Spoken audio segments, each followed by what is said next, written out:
Firstly, to introduce our Regan advisors, in case you're not familiar with us, we're a small consulting practice specializing in sustainable mobility implementation. And one of the things we do is help cities and towns manage car parking in a more strategic way to support the adoption of more sustainable modes of transport. So my own background is in engineering and organizational leadership, and I'm a member of Engineers Ireland, the Insurance Institute of Ireland, and the Parking Reform Network. So finally then, before I hand over to Aoife and Michael, a very quick reminder of the things that are driving change in the transportation sector. As you probably all are aware, as a nation, we're working to achieve very significant reductions in greenhouse gas emissions, aiming for net zero by 2050. And decarbonising the transport sector is key to that. And part of the three-pillar strategy, the Avoid, Shift, Improve framework, a key part of that is the improvement of vehicle technology. And the bulk of that improvement is going to come from the adoption of electric vehicles and the rollout of infrastructure to support that. So without any further ado, I'll hand over to Aoife and Michael, who I'm really delighted to have join us today. I'll let you introduce yourselves, guys, if that's okay, and we'll go over to you. If I can get this right, we'll switch presentations. How's that? Yeah, that's great. Thank you. So good afternoon, everyone. Delighted to be here today. I'm Aoife O'Grady. I'm head of ZEVI, which is the shorter way of saying Zero Emission Vehicles Ireland. And we're an office in the Department of Transport tasked with supporting the rollout of electric vehicles. We provide grants for vehicles and also with planning and developing and funding out our EV charging infrastructure in Ireland. And it's that last one that we're here to talk to you about today. Michael, I might ask you to introduce yourself before we kick off. Hello everyone, I'm Michael McGrath and I am the local infrastructure lead in ZEVI, and that focuses on your destination and neighbourhood charging rollout, which we'll talk about later on. So we're going to split the presentation into two halves. I'm going to start and just give kind of a general overview on our approach to our national EV infrastructure strategy and how we're going about delivering that, particularly looking at the work we've done on the national primary roads with TII. And then I'll hand over to Michael, and he's going to talk you through the regional and local plan, which is really what local authorities will be tasked with rolling out. So we have two delivery partners in EV infrastructure in Ireland in the public sector. One is TII, and obviously they're the Roads Authority for national roads, and then the second is the local authorities as the Roads Authority for regional and local roads. So we'll split the presentation into those two parts. Next slide, please, Alan. So just to recap, and Alan gave, there was a slide there in Alan's introduction talking about our approach to the decarbonisation of transport in Ireland, avoid, shift, improve, and EVs are very much in the improve part of it. So it's about getting cleaner technology in the Irish car fleet. So we have targets for zero emission vehicles, and we have a few in our climate action plan. So the first two relate to our climate action plan targets. The first one there is a 2030 target, and we're aiming for 30% of private cars to be electric by 2030. That was in 2021. We had kind of fleet projections where we thought that was going to be almost 1 million EVs in the fleet, and that's the lovely round number that everyone loves, rolls off the tongue very easily.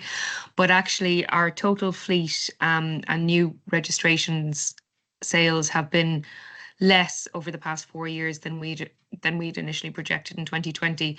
So while the 30% of the fleet remains as the target, it's 30% of a smaller sum. So it's not going to be the near 1 million. The 30%, I think it's 30% will now be about 645 to 700,000, but the 30% remains constant. It's 30% of a lesser total. We then have an interim target of 2025 due at the end of this year, which is for 195,000 of plug-in electric vehicles on the road by 2025. That does include plug-in hybrids as well as battery electric vehicles. As of the end of February, we were at about 152,000 electric vehicles on the road. So we're looking on track to meeting that target by the end of this year. So we're kind of optimistic about that. And then we have our infrastructure requirements. We don't have any climate action plan infrastructure requirements, but the EU in 2023 approved a regulation called the Alternative Fuel Infrastructure Regulation, otherwise known as AFIR. And what AFIR does is it ties the amount of charging capacity we have to have on our public charging network to the number of electric vehicles on roads. So taking that across, it basically said, when we looked at it in 2022, so this 325% increases from 2022 to 2025. When we looked at our target of 195,000 plug-in EVs on the roads by 2025, AFIR and that detail there, we have to have 1.3 kilowatts of energy for every battery electric vehicle on Irish roads and 0.8 kilowatts of energy for every plug-in hybrid electric vehicle on Irish roads by 2025. And I guess just to flag, what AFIR is interesting about is that it requires a power capacity across your national EV charging network. It doesn't focus on the number of chargers. So you can meet that power capacity by having a smaller number of very, very high powered chargers or a much larger number of very, very slow powered chargers. But what they're interested in, what AFIR holds us to, is having a certain amount of power capacity of kilowatts per charger on our roads by 2025. And that's what we're aiming for. Next slide, please. So as I said there, that AFIR requirement, it was 80,000 kilowatts of power we estimated being on our public charging infrastructure by the end of 2022, and that's going to have to increase with 195,000 vehicles on the road to about 214,000. And as I said there, that could either be a smaller number, about 2,100, or sorry, it was 2,100 in 2022, 2023, and that could either be just over 3,000 of very high powered chargers, or at the other extreme, over 6,000 much slower chargers. It's going to be somewhere between the two. We obviously want the very, very high powered chargers across our motorway network, where people, as we call it, kind of splash and dash. So you plug in, you're in the middle of a journey, you're en route. It's what we call our en route charging infrastructure. You don't want to spend too much time charging. It has to be as quick as possible. So very high powers of charging. There may be 250 kilowatts per charger. And there's a requirement in AFIR to have a charging pool every 60 kilometres on the motorway network, which would be 600 kilowatts both sides. So that would be 3 to 4 very high powered chargers on each side of the network. Or if you've one service area covering both sides, you would have 6 to 8 to 10 super very high powered chargers serving both sides. And as well as the requirements for the light drive vehicles, which is those I've just talked about, we also have requirements under AFIR to deliver for our public charging for heavy duty vehicles. And there are targets there to have, again, a power requirement every 60 to 100 kilometres on the 10T core network, and 15% of that is to be covered by the end of 2025, with a further requirement out by 2030.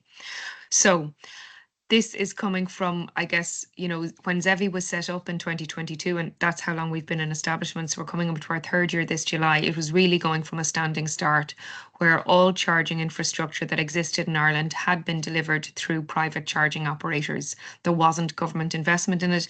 ESB, which is a commercial semi-state body, was obviously investing in EV charging infrastructure, and I think everyone has probably heard of ESB e-cars, but they're also a private sector company. So when ZEVI came in, our main task was to identify a strategy to identify what charging power was needed where, and then also a strategy to deliver and roll this out, and for government and the city to start investing in the rollout of EV charging infrastructure. Next slide, please. So what we're talking about there is, as I said, in 2023, very much market driven, very much commercial operators identifying locations that were commercially attractive and profitable. What that means then, of course, is that we saw large swathes of the country with relatively little charging infrastructure or slower charging infrastructure. And what we're trying to do is to deliver a plan-based approach over the next 5 to 6 years that will deliver what we see as kind of being the bare bones, the skeleton of the EV charging infrastructure that's needed across Ireland in all counties and in all locations. Once we have that in place, that we think should set a minimum standard across the board. And the anticipation then is that once that is in place and rolled out, then that sets the minimum requirements. And then where there are hotspots where we see that charging provision is insufficient to meet demand, then we add on to that and we build that out further. But that can be more demand-led. What we're trying to do at the moment is go through a plan to make sure that charging infrastructure is in there to meet all citizens, all residents' needs. And then moving again more to, once we have that in place, using our information and our data to identify where further charging infrastructure investment is required, where further electricity capacity is needed, and then on a commercial basis to roll those out from 2030 on. Next slide, please. So we have a few different elements of our national charging network. We published our strategy in 2023, the National EV Strategy. And since then, we've been working on a number of different, I won't say sectoral because it's all within the transport sector, but kind of road type led plans. So we have our National Road Network EV Charging Plan, which was published in draft form in 2023 and then was finalised and published in 2024. And the regional and local plan, which is very much about the regional local roads to be delivered by local authorities. And that was out for consultation last year. And we anticipate a revised version post-consultation being published within the next 2 weeks. These two then, sorry, I was just going to talk about that slide a bit longer. Thanks, Alan.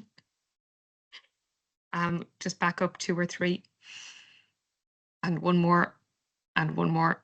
There we go. These two then pulling together should combine the national plan. However, we're cognizant that when we pull together the national road plan and the regional local road plan, there may be some duplication, there may be some overlaps, there may be some gaps. So there'll be a reckoning then as well to identify what we might do, particularly in, say, in remote areas, or if there's a particular need for high-powered charging infrastructure that we would normally see on a motorway, but in a regional or local area, to consider that. So there'll be a bit of reconciliation to be done at the end to make sure that we have a plan that makes sense. Thanks. Next slide, please. So I'm just going to talk you through some of the initial procurements we have done on the national road side. These are either have taken place and been awarded or are in progress, and then Michael will take you through the regional and local plan in a bit more detail. So this is what the national road charging plan looks like. We have 3 types of national road in there. We have our motorway or dual carriageway, which is the dark red.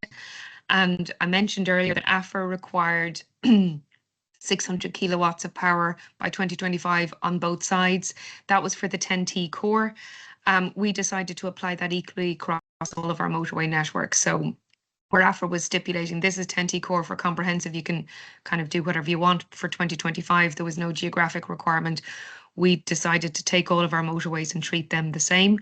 So TII ran an initial procurement in 2024. Contracts were awarded last July to deliver that motorway charging capacity. So there were 17 locations identified across the motorway network, and I think about 150, 170 chargers across those 17 locations, and they should all be rolled out by the end of 2025. Then we have the single carriageway, what we kind of really, it's national primary roads. And you can see that that's the blue in these slides.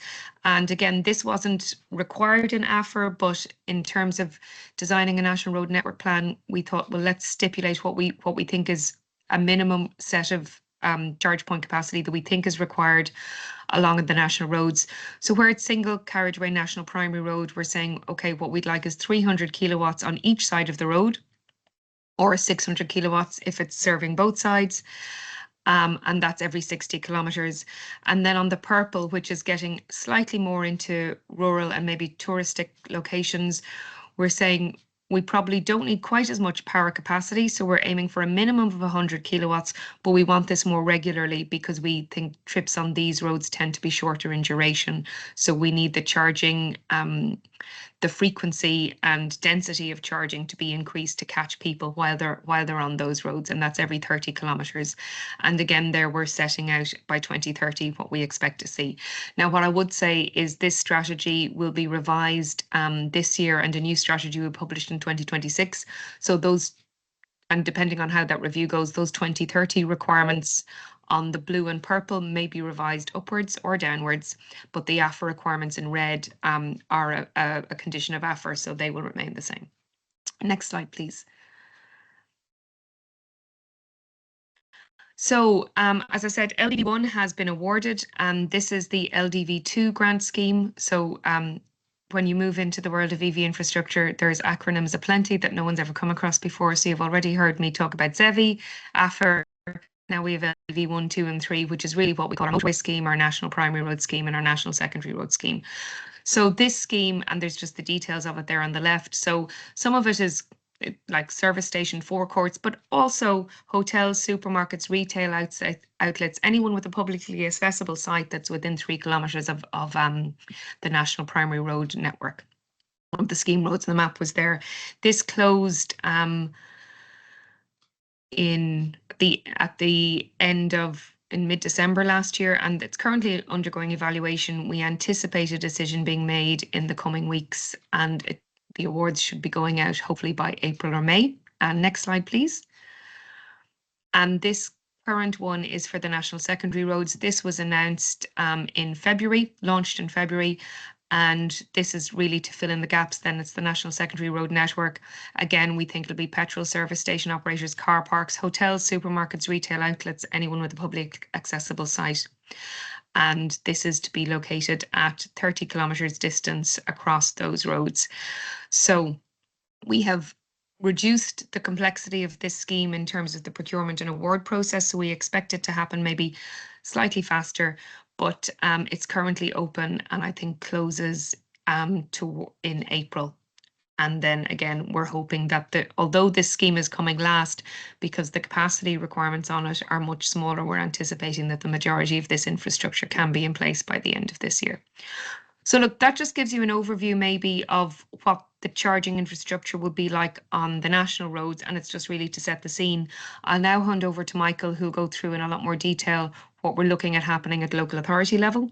TII are the kind of delivery partners on the national road side, but the local authorities are taking the lead in rollout of EV charging at that level. So Michael, over to you.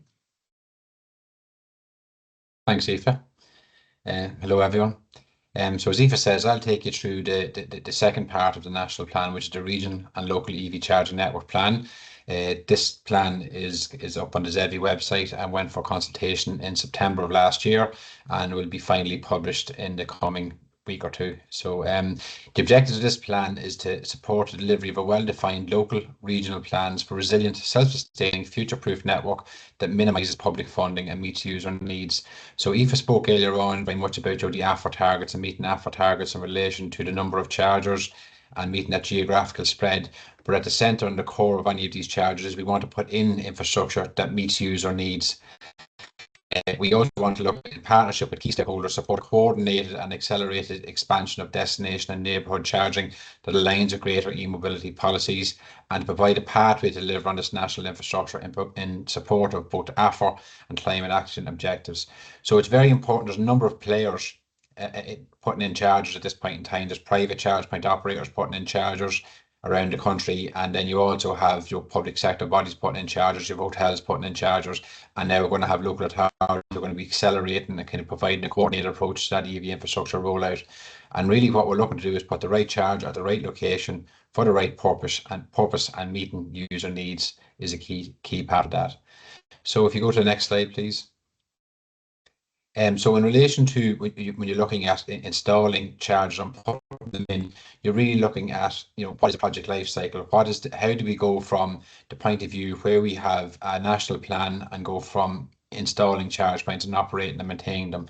Well, at the moment, local authorities, the first stage is developing your strategy, having a high level strategy for development and installation of EV charging infrastructure.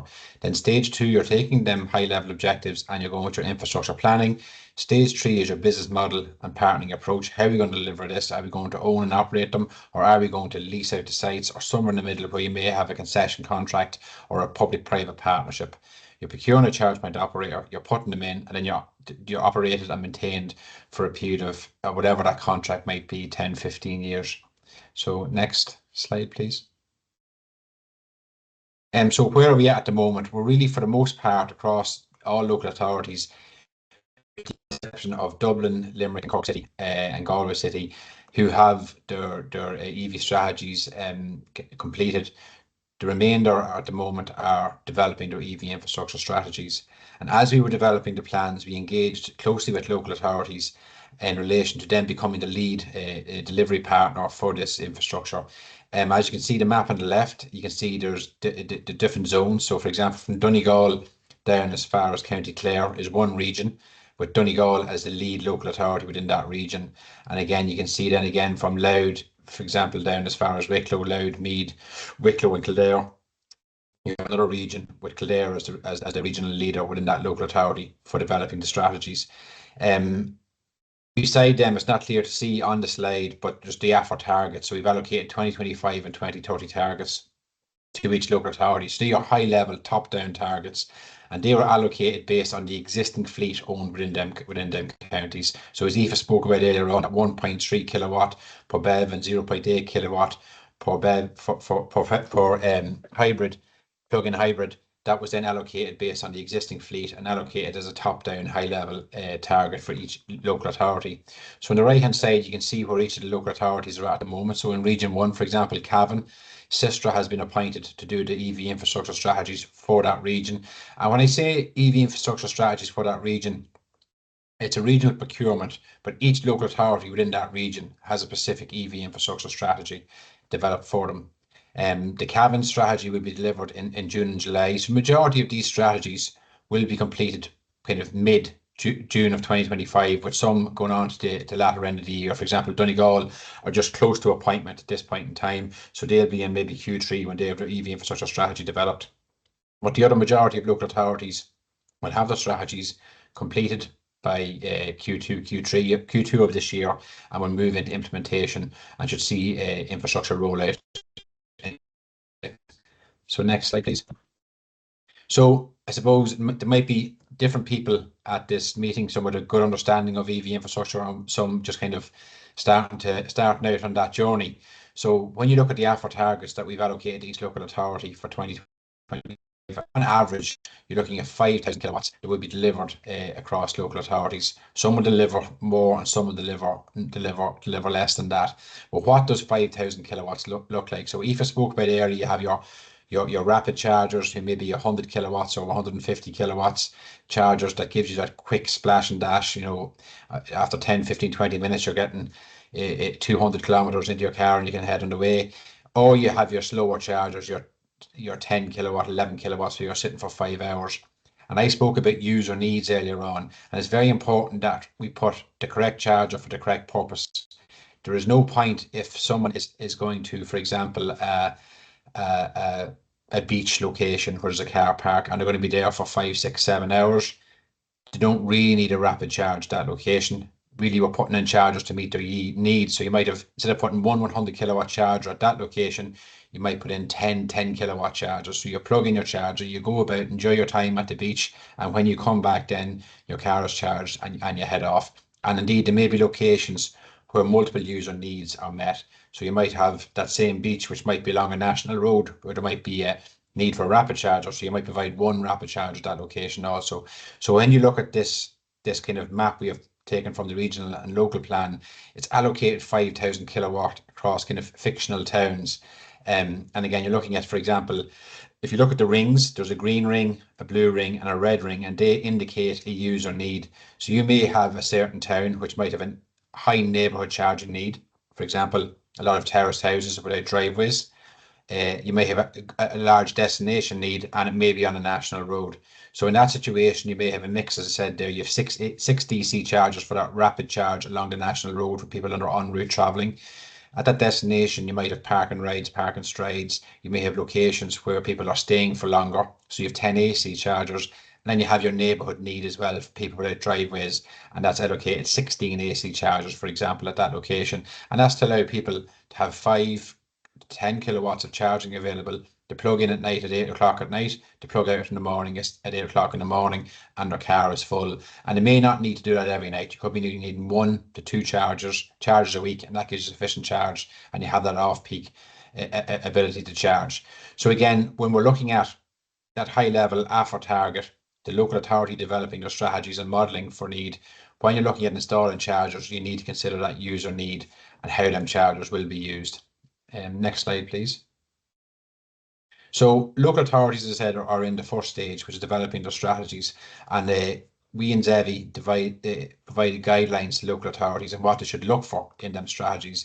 We're looking for a kind of a coordinated approach across Ireland. So with each local authority doing their own strategies and having potentially different outputs, we could deliver an uncoordinated EV infrastructure. So we provided these high-level objectives and outputs that we were looking for, and each local authority included these in their procurement documents for which looking like Sistra and ARAPS as they developed the EV infrastructure strategies. So the first objective is we want to align with national and local plans, which is very important. We don't want to do that that's contradictory or conflicting with existing policies or strategies. Number 2 is key. We want to deliver an EV infrastructure strategy. We want to deliver and consider our national targets, so our climate action targets, our AFR targets.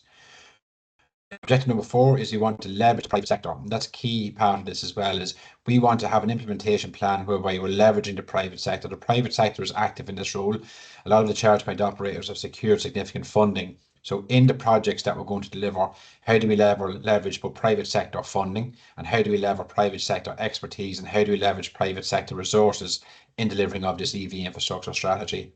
And then we want to, in this strategy, develop a high-level implementation plan and risk register. So each local authority has different nuances. Some, for example, if you take the Dublin region, for example, would have very high demand locations, may be able to significantly leverage private sector funding, whereas some more rural local authorities may not have the ability to leverage as much private sector funding, so may have a different implementation plan and risk register. So we want the funding that comes centrally from government to flow to where it's needed, not necessarily just flowing across the country in a kind of one size fits all a delivery mechanism. And then we want to identify high level as well the environmental benefits. But one of the key things when you're looking at objectives number 2, 3, 4, and 5, really, which is the core basis of these plans, is in objective number 2 and 3, where you're looking to deliver EV charging strategy and deliver on national targets. As I said earlier on, the AFR targets are a top-down European-based target that we must deliver, but they are based on our fleet reaching a certain amount, which Aoife alluded to earlier on, which is in the region of 700,000 at the moment. We're thinking of 800,000 2030. But we want to, in output 1, identify what is the current EV charging locations in each local authority. What is our baseline? What have we got in each local authority? We want to do demand-based modelling of the EV infrastructure requirements. We base that on 4 scenarios. So basically meeting that target that Aoife spoke about. There may be locations that has a seasonal variance, for example, along the west coast of Ireland, where in some places the population could nearly increase by 50% at certain times of the year. Are we providing enough EV infrastructure to meet that seasonal variance? And then we're looking at maybe 2 step downs. If we don't meet that need, and we don't meet our EV infrastructure need, what amount of infrastructure is needed? So if we only had 400,000 EVs or 500,000 EVs, what would be the requirement for EV infrastructure on that basis? And that allows local authorities then to do a proper risk assessment and roll out infrastructure in a phased manner, ensuring we kind of deliver on that EV infrastructure and have the proper infrastructure in place to give people the confidence to transition. It's important as well to consider not just rolling out infrastructure at scale without any consideration of commerciality. We need to have infrastructure that is commercially viable. So just flooding the market with infrastructure could affect the commercial viability of existing infrastructure and the infrastructure you're putting in. So tracking that transition and staying ahead of demand will be key for local authorities. Another thing we're looking at, we spoke about user needs. You're going to identify a certain location where there is an en route user need, where there is a destination user needs, for example, a town centre car park, and where there's a neighbourhood charging need. And in our early rollout, we want to install chargers where we can, where we have options of delivering on that multiple user need. So you're layering them different user needs over each other, and that way you identify certain locations that can meet multiple user needs. So one example might be a town centre car park. People come and stay for an hour. In general, a day, you have a 100 kilowatt rapid charger at that location that can service 2 cars. But in that location as well, you may have a lot of overhead residential on a town centre that would need nighttime neighbourhood charging. So at that same location, you might provide 10 kilowatt charging to meet that nighttime neighbourhood need as well. So you're sweating that asset and you're providing locations and charge points to meet that multiple user needs. And then you're looking at identifying gaps in demand in the network. We're going to be building up a national network map of existing charge points, planned charge points, and looking at where the gaps are and ensuring we address them as soon as possible. As I said, objective number 4, we're looking to leverage the private sector, which is key. So next slide, please.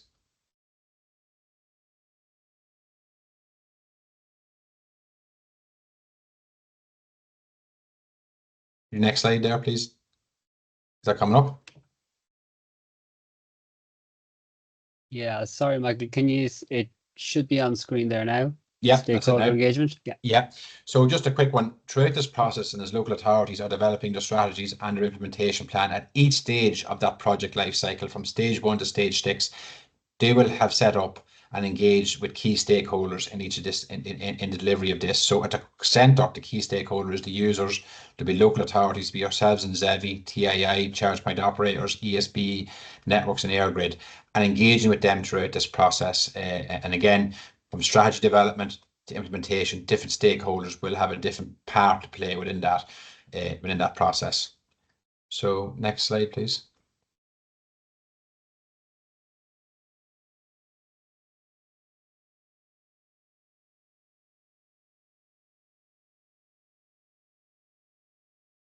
So that really takes us through the journey from kind of the regional and local EV charging network plan right through our project life cycle and where local authorities for the most part are at the moment. And it's to speak as well that Dublin at the moment are in the process of installing 200 charge points at 50 locations across the Dublin region as well. So they've gone out in the first stage of implementation. Limerick City and County Council as well have put in, I think, 17 rapid chargers across their region as well.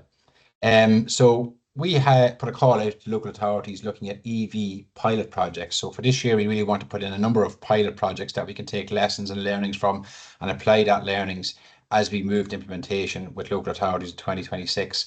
So we have had 26 applications in from local authorities before the deadline of last week. What we were looking for was innovative projects, looking at renewable options, battery backup, behind the meter solutions.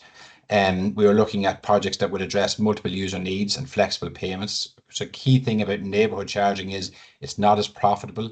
Slow charging is not as profitable as a rapid charging. So if we can have a situation where we're sweating an asset, putting in neighbourhood charging where there's a rapid charger, we could potentially offset costs and profits and provide cheaper neighbourhood charging. So we're looking at options how we can address that user need. It's not only providing a charger at a convenient location and safe location, it also has to be at a rate that's seen as value for money, in particular for neighbourhood charging. We're looking at agreements that can be put in place on third-party lands to meet user needs. You know, not all of these chargers that we need, particularly for neighbourhood charging or destination charging, will be able to put in on local authority or public owned land. There may be a need that there is a certain private car park that is in the optimum location for the charge points. Can we get agreements in place for them? We're looking at a neighbourhood pilot in a town or a village, that AC on street. Seasonal variants destination pilots, for example, the Wild Atlantic Way, and a pilot that might include a canopy or shelter for users. So we are in the process of assessing them 26 applications, and we believe we've hit most of this kind of criteria in them. I'm going to give you an example of 2 or 3 that have been awarded and are in the process of being delivered. If you go to the next slide.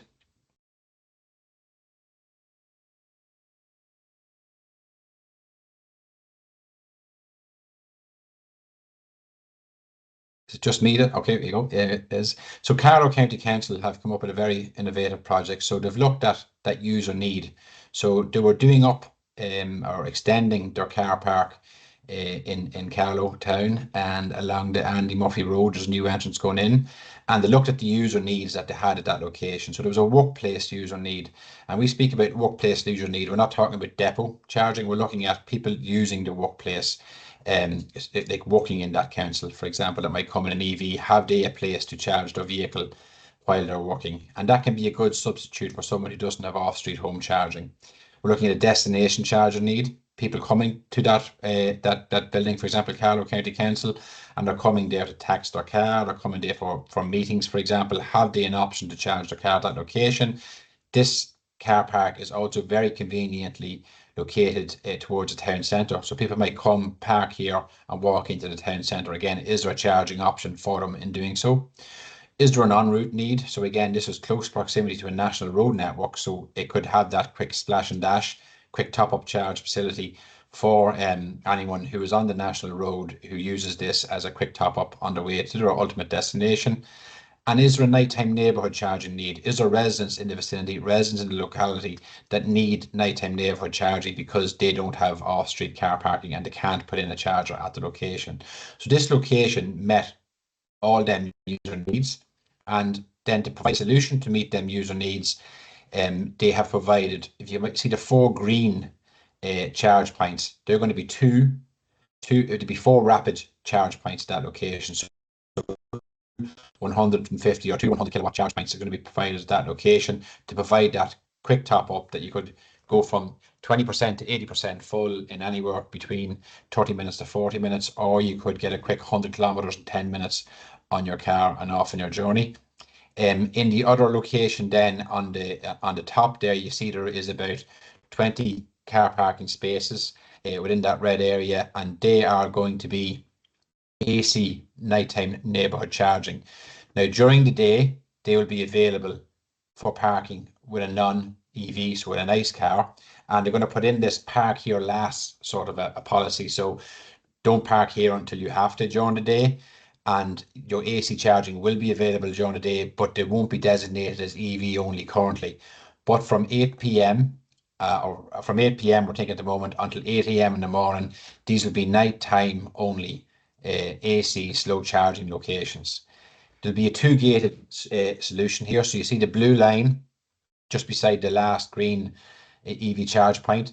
That will be closed at night, leaving all the charge points open. So the rapid charge points will be available all through the night. And there'll be a second gated solution on the way into that second car parking area. There's kind of a black line, and that'll be your nighttime neighborhood fob. So sorry, if you pull your cursor up, yep, there.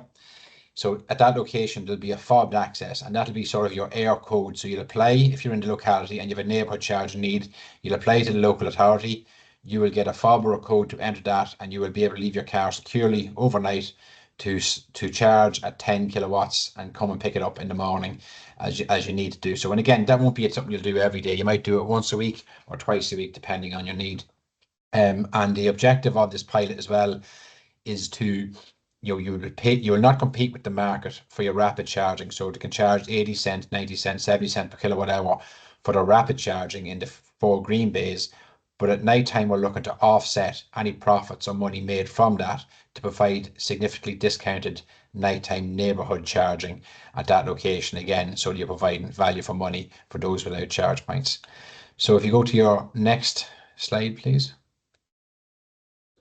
Sorry, Michael, I think there's a little lag here when we're changing slides, but hopefully that'll come up now in a second. Okay, that's in. So Galway City Council have near completed this pilot. So this is a very interesting pilot. I spoke earlier on behind the meter solution. So in the Carlow County Council example, they're using a new connection off a new grid and a new substation, and that can incur standing charges. There's a MIC charge that you get that can be in the region of 9,000 per year. In Galway City Council here, they had an existing community hub. So a community centre, a boxing club that's used mostly in the evening times for a few hours, and an existing 49 kVA connection going to that boxing club. There was an identified user need here for rapid destination charging, and also a neighbourhood need, and there was also a robust e-mobility project being delivered at this location. So what happened here was we used the existing connection, the 49 kVA connection, so there was no need for a new connection to the ESB network. We identified there was a need for rapid charging, so what was put in was 50 kilowatts of of solar panels on the roof of the community centre, which can be increased to 70 kilowatts. We put in a battery backup solution, so it allows you to store that renewable energy, and that will then provide your 150 kilowatt rapid charger during the day, whereby it will take from the 49 kVA available to the charger and will top it up from the battery backup. And then at night time there you see your two spaces to the left of them two EV spaces. That will be your nighttime only EV charging. So again, ICE cars could park there during the day, but between 6 p.m. and 8 a.m. in the morning, they're for neighborhood charging only. And with the use of renewable energies, should be able to provide a significant discounted rate. And as utilization builds at that nighttime neighborhood charging, we can build them out. So it's really taking a pragmatic approach to use of existing parking spaces, that as the EV transition happens and as the utilization of these charge points increases, up with the infrastructure having been put in phase one of delivery. And again, as I say, there is an e-mobility hub, so a car sharing hub there as well, and e-bikes as well in the red dotted line there. That's the mobility hubs there on the red dotted lines. So that project will be going live on Friday and will be opening on Friday. So it's very interesting, and some key learnings from this will be the additional capital cost of having to put in renewables, how that you get that value and that the payback period in that in relation to providing a profitable rapid chargers and discounted nighttime neighborhood chargers. So it'll be very interesting sort of value for money pilot. Okay, next slide, please. And in Roscommon County Council, again, a very similar one. So they've identified spare capacity in the existing connection going to into the Aros car park in Roscommon.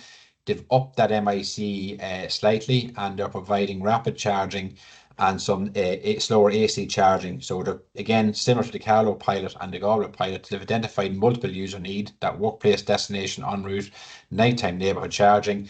They've provided a behind the meter solution to cut down on the amount of additional capacity charge needed from a new connection, and then they're providing a solution to meet that user need, be it rapid charging for that quick top up, AC charging for people that work during the day, and nighttime only charging. So them two EV spots on your left hand side, they are similar to the Carlow and similar to the Galway location, in that they are EV only from 6 p.m. to 8 a.m. in the morning. The other spots are fully universally designed as well. As we said, we're looking at that full universal design for them EV only spots, and that'll be delivered as part of these pilots and any pilots we'll be delivering. And we have some very interesting other pilots that we've got in that we're assessing, that are looking at some destination locations along the wide Atlantic Way. So as Aoife spoke about earlier on, the LDV3 scheme, which will look at your national primary and secondary roads, which will deliver en route charging, which will really benefit the likes of the more rural locations along the national roads, particularly, for example, the wide Atlantic Way. But it will also have charge points at some of these destination locations, the wide Atlantic Way, to fulfill them user needs. So I think that's the last slide. I have one more slide, sorry. So when you're looking at neighbourhood and on-street charging considerations, just kind of from a lot of perspectives to people kind of attending this webinar, the locations and pilots I've shown you so far very much were at destination car park locations.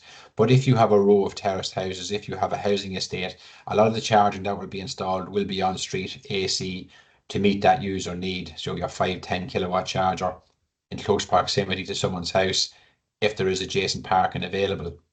So again, that'll be the first option. You want a safe, convenient location. You don't want someone having to travel for 15 minutes in their car to get to a charging hub and have to walk back 15-20 minutes, to the location. It won't be as safe as the convenient location to their house as possible.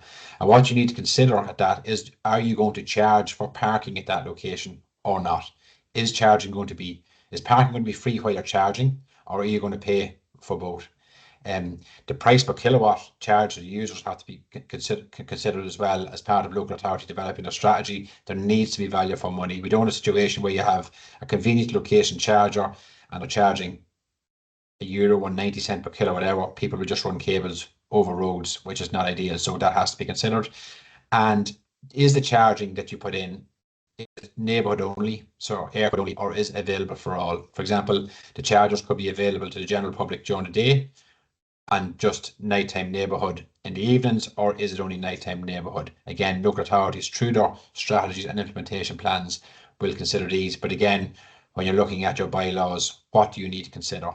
So if you have charge points installed and you have a charge point operator operating and maintaining them charge points, if I have my car plugged in and I am on a rapid charger, and I can get charged from 20% to 80% full in an hour, the charge point operator can charge an overstay fee if I stay beyond that. So if I stay for 2 hours plugged in, they can apply an overstay fee to me. But if I come back and plug it out and still leave it parked there, it's not within the gift of the charge point operator to charge an overstay fee. So local authority bylaws will need to be amended and consider how they enforce for either an ICE, which is a internal combustion engine car, parking in an EV location, because they won't be plugged in. If an EV stays parked at a location while it's plugged out, again, how can a parking ticket be enforced on that location? And is there a parking fee or separate charging fee? And if so, bylaws need to be detailed this. Another very important part of this, I suppose, many that are in the enforcement space of this, is signage.